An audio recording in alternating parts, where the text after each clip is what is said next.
Good morning student. हम शुरू करते हैं अपने लॉकडाउन स्पेशल क्लासेस के फर्स्ट वीडियो को, जो क्लास 10th के लिए है, आपके लिए, जिसमें हम स्टार्ट कर रहे हैं अपने फिजिक्स के लेसन्स को। आपके साइंस के सिलेबस में, विज्ञान के पाठ्यक्रम में 3 लेसन जो है वो भौतिक विज्ञान से संबंधित है, जिनमें हम सबसे पहले चैप्टर नंबर 9 9वें लेसन, जिसका नाम है प्रकाश अर्थात लाइट। तो हम इस लेसन में प्रकाश के बारे में पढ़ेंगे, अर्थात लाइट के बारे में। ठीक है, सबसे पहले मैं आपको प्रकाश को परिभाषित कर दूं। प्रकाश वास्तव में एक ऐसा कारक है जो स्वयं अदृश्य है, खुद अदृश्य है, लेकिन वह सांसारिक वस्तुओं को दृष्टिगोचर करने के लिए हमारी मदद करता है। यानी प्रकाश वह कारक है जो स्वयं अदृश्य है, लेकिन वस्तुओं को देखने में वो हमारी मदद करता है। प्रकाश, इसके बिना आप सांसारिक वस्तुओं को नहीं देख पाते। जब प्रकाश अनुपस्थित है, रात्रि के समय आपको पता है प्रकाश नहीं होता, ठीक है, सूर्यास्त के बाद में प्रकाश नहीं होता, तब आपको सांसारिक वस्तुएं दृष्टिगोचर नहीं होती।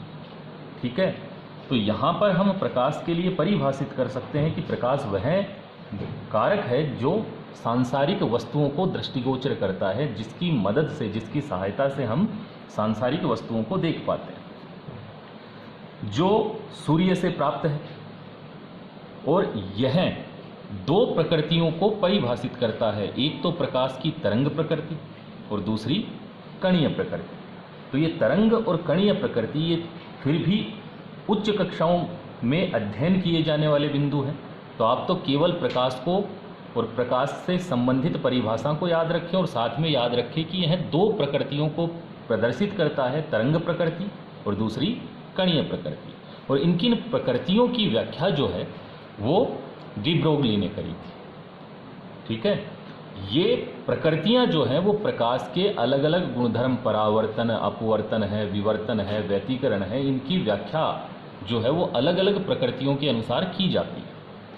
ठीक है, तो हम यहाँ पर प्रकाश को तरंग रूप में पढ़ेंगे। आपके 10th स्टैंडर्ड तक का जो लेवल है उसमें आपको प्रकाश की कणीय प्रकृति का अध्ययन न करके केवल तरंग प्रकृति का अध्ययन करना है।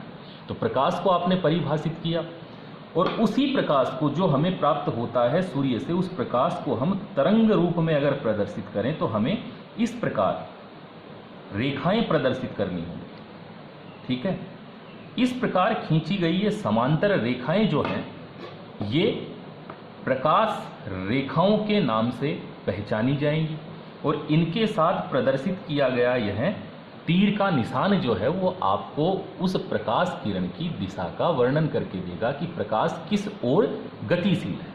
ठीक है, अगर इन खींची गई रेखाओं के साथ तीर का निशान जो है वो इस ओर लगा दिया जाए, तो अर्थात प्रकाश की दिशा जो है वो पेपर पर किस ओर है? इस ओर। ठीक है, इस पन्ने पर किस ओर है? इस ओर। ठीक है, अगर प्रकाश के लिए तीर का निशान इस ओर लगाया जा रहा है तो पेपर पर दिशा इस ओर है। ठीक है, तो यहाँ पर तरंग प्रकृति के अनुसार प्रकाश को रेखाओं के रूप में गमन करते हुए प्रदर्शित किया जा सकता है। तो सीधी सी परिभाषा, प्रकाश वह भौतिक कारक जो स्वयं अदृश्य है लेकिन वस्तुओं को देखने में हमारी मदद करता है, प्रकाश कहलाता है। तरंग और कणीय दोनों प्रकृतियों की यह व्याख्या करता है, जिनकी व्याख्या को हाइगेंस ने और डी ब्रोगली ने दोनों ने दिया था। तरंग प्रकृति की व्याख्या हाइगेंस ने करी थी, कणीय प्रकृति की व्याख्या डी ब्रोगली ने करी थी। लेकिन उतना उच्च अध्ययन तक हमें नहीं जाना है, हम केवल तरंग प्रकृति की व्याख्या करेंगे। उस तरंग प्रकृति के अनुसार प्रकाश को रेखाओं से प्रदर्शित किया जाता है। समांतर रेखाएं जो है वो इस प्रकाश की गति की विवेचना करेंगी, और ये तीर का निशान जो है वो विवेचना करेगा कि प्रकाश किस ओर गमन कर रहा है। तो ये हुआ प्रकाश के बारे में।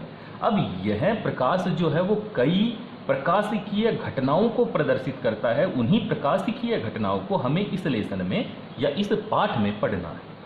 ठीक है, सबसे पहले प्रकाश की तरंग प्रकृति जिस परिघटना की व्याख्या करती है वह है प्रकाश का परावर्तन। प्रकाश का परावर्तन अर्थात इस पाठ का, इस लेसन का, चैप्टर का पहला बिंदु जो है वो अपना, या फिर पहला टॉपिक जो है वो प्रकाश का परावर्तन अर्थात रिफ्लेक्शन ऑफ लाइट। पहला टॉपिक है रिफ्लेक्शन ऑफ लाइट।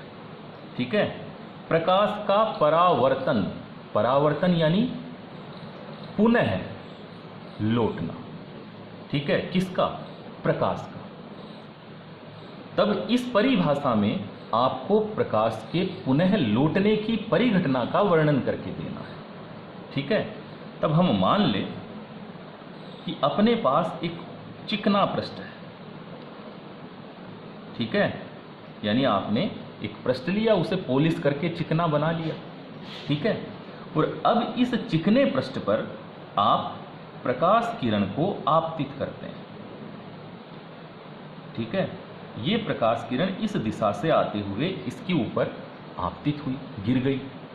ठीक है, तब प्रकाश के परावर्तन की परिघटना के अनुसार क्या होगा? जब यह प्रकाश किरण इस चिकने पृष्ठ पर आपतित होगी तो आपतन के पश्चात यह इस पृष्ठ से मुड़कर पुनः उसी माध्यम में वापस लौट जाएगी और प्रकाश किरण के पुनः उसी माध्यम में इस चिकने पृष्ठ के टकराकर पुनः उसी माध्यम में लौट जाने की प्रक्रिया को ही प्रकाश का परावर्तन कहते हैं। ठीक है, तो सीधी सी परिभाषा है, गौर से सुने ध्यानपूर्वक, कि प्रकाश की वह परिघटना जिसमें प्रकाश किरण एक चिकने पृष्ठ से टकराकर पुनः उसी माध्यम में लौट जाए, तब प्रकाश की इस परिघटना को ही प्रकाश का परावर्तन कहते हैं। अर्थात जब कोई प्रकाश किरण किसी पृष्ठ पर गिरती है तो पृष्ठ से टकराने के पश्चात अगर वह उसी माध्यम में वापस लौट जाती है तो प्रकाश की यह परिघटना ही प्रकाश का परावर्तन कहलाती है। ठीक है, अब यह प्रकाश का परावर्तन जो है वो दो प्रकार से हो सकता है, अर्थात इसके कुल दो प्रकार होंगे, दो प्रकार हो सकते हैं। उन दो प्रकारों में सबसे पहला प्रकार जो होता है, नंबर एक, पहला जो होगा वो होगा नियमित परावर्तन। नियमित परावर्तन अर्थात रेगुलर। ठीक है, रेगुलर रिफ्लेक्शन।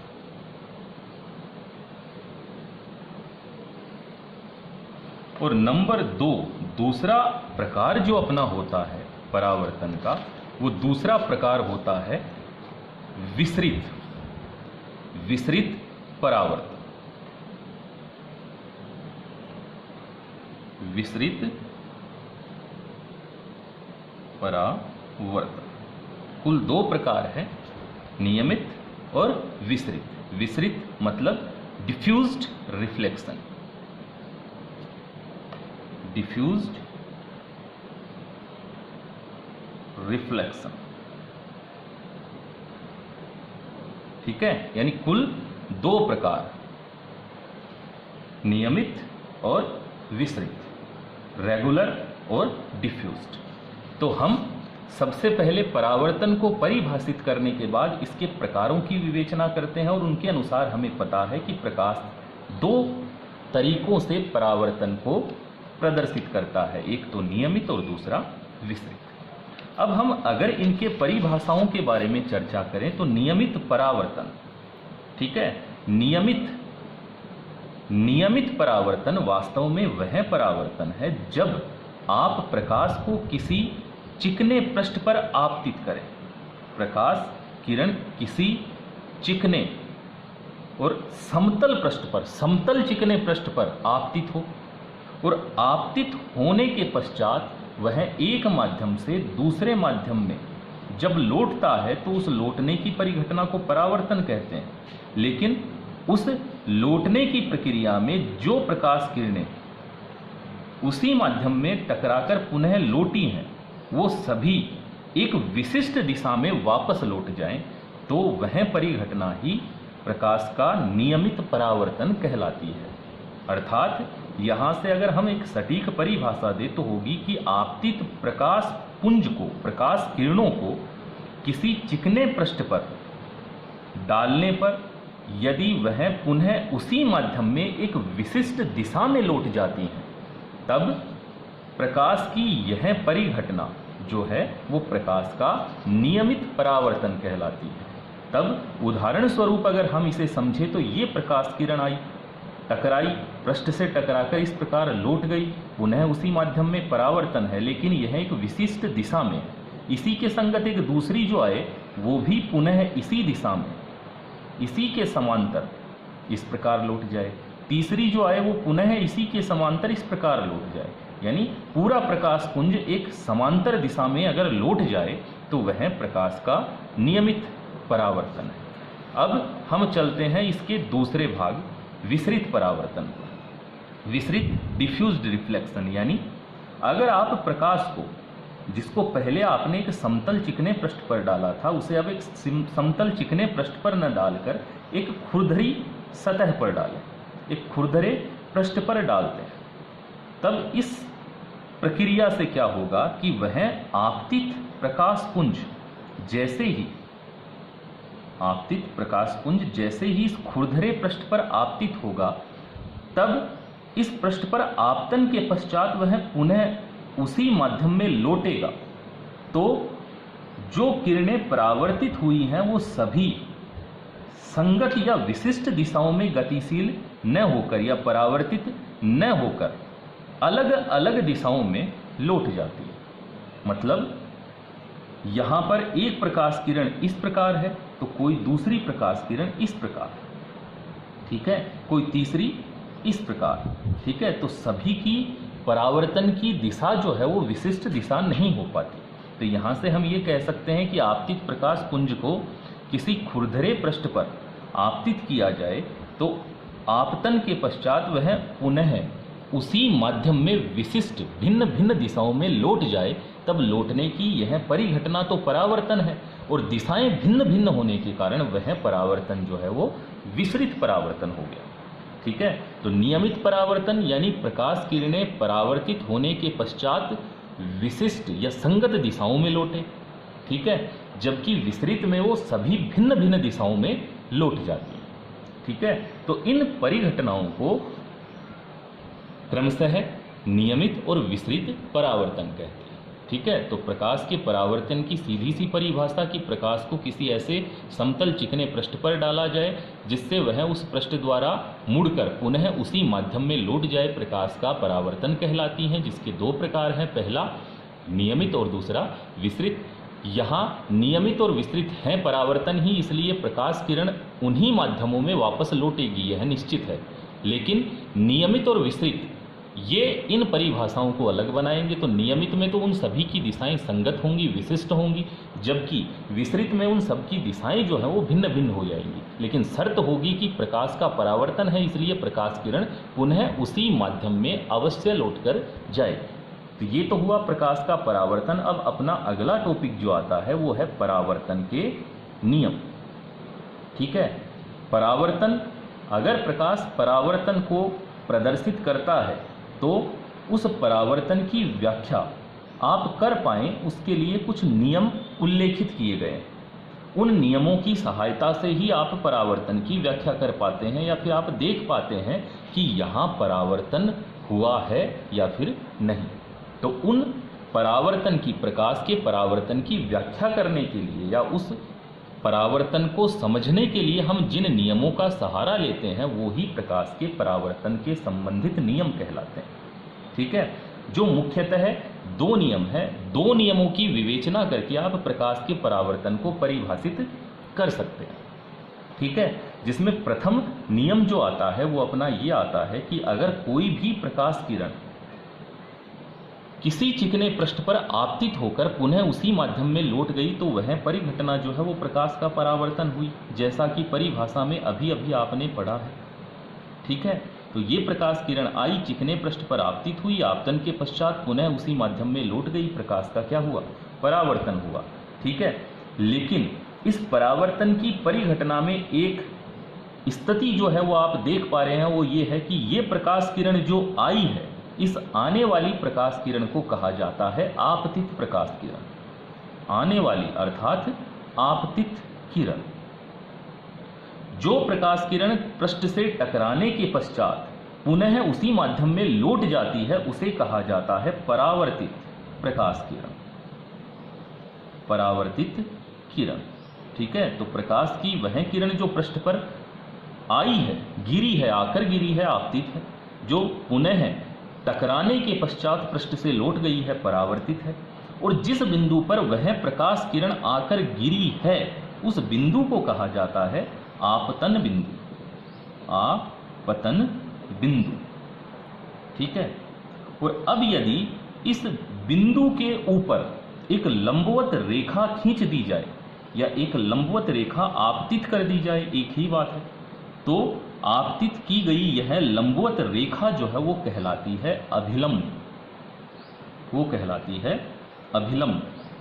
ठीक है, तब अगर हम यहां इन तीनों या फिर ये कहें चारों स्थितियों का वर्णन करें तो हमें पता है आपतित किरण, दूसरी परावर्तित किरण, तीसरा आपतन बिंदु और एक अभिलंब। सभी के सभी जो है वो आपको एक ही तल में दिखाई दे रहे हैं। इस चित्र में जो अभी अभी हमने उल्लेखित किया है या बनाया है, इससे हमें स्पष्ट दृष्टिगोचर होता है कि आपतित किरण जो इसी तल में है, परावर्तित किरण जो भी इसी तल में है, ठीक है, आपतन बिंदु जो भी इसी तल में है, और अभिलंब वो भी इसी तल में है। तल का मतलब आपने गणित में अक्स वाई प्लेन, अक्स वाई जेड रेफरेंस फ्रेम ये पढ़े हैं। तल का मतलब क्या होता है, एक अक्ष और एक वाई अक्ष। ये अक्स वाई जो है वो एक तल है, ठीक है, अक्स वाई प्लेन, ये अक्स वाई तल है। इस अक्ष को अगर इस ओर बढ़ा दिया जाए तो ये क्या होता है, माइनस अक्ष होता है। तो ये है तो पूरा का पूरा अक्स वाई तल ही, ठीक है।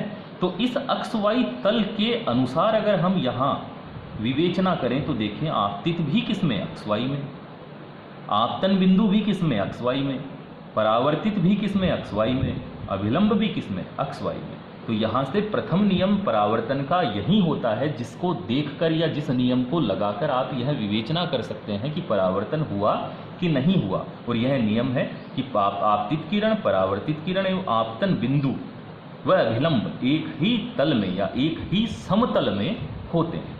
और दूसरा जो सबसे महत्वपूर्ण नियम है, यह नियम यह कहता है कि जब आप किसी प्रकाश किरण को एक चिकने पृष्ठ पर आपतित करें और वह पुनः उसी माध्यम में उस पृष्ठ से टकराकर लौट जाए तो वह परिघटना प्रकाश का परावर्तन है। यह बिंदु आपतन बिंदु है और यह लंब जो है वो अभिलंब हुआ, ठीक है। तब आप यहाँ देख पा रहे हैं कि अभिलंब और आपतित किरण के मध्य एक कोण बना है, ठीक है।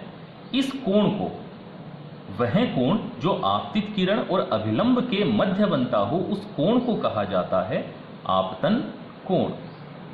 उस कोण को कहा जाता है आपतन कोण। परिभाषा पूछे तो आप, परिभाषा आपसे कोई पूछे तो आप निसंकोच बता सकते हैं कि आपतित किरण तथा अभिलंब के मध्य बने कोण को ही आपतन कोण कहते हैं। और वैसे ही आप देख पा रहे हैं कि यह परावर्तित किरण और ये अभिलंब देख पा रहे हैं। अगर आप देख पा रहे हैं कि ये परावर्तित किरण और ये अभिलंब, तो इन दोनों के मध्य भी पिछली की तरह ही एक कोण बना है, और वो कोण जिसे हम R से प्रदर्शित करते हैं और इसे कहा जाता है परावर्तन कोण, ठीक है। तो इस परिभाषा को भी आप परिभाषित कर सकते हैं। वह परिभाषा अगर आप परिभाषित करना चाहें तो इसकी परिभाषा होगी कि अभिलंब तथा परावर्तित किरण के मध्य बनने वाले कोण को ही परावर्तन कोण कहते हैं, जिसे प्रदर्शित किया जाता है R से, ठीक है। तब हम पढ़ रहे हैं परावर्तन के नियम को, और वो नियम ये कहेगा कि अगर प्रकाश के परावर्तन की परिघटना संपन्न हुई है तो निश्चित तौर पर आपतन कोण I का मान जो है वो सदैव परावर्तन कोण R के बराबर होगा।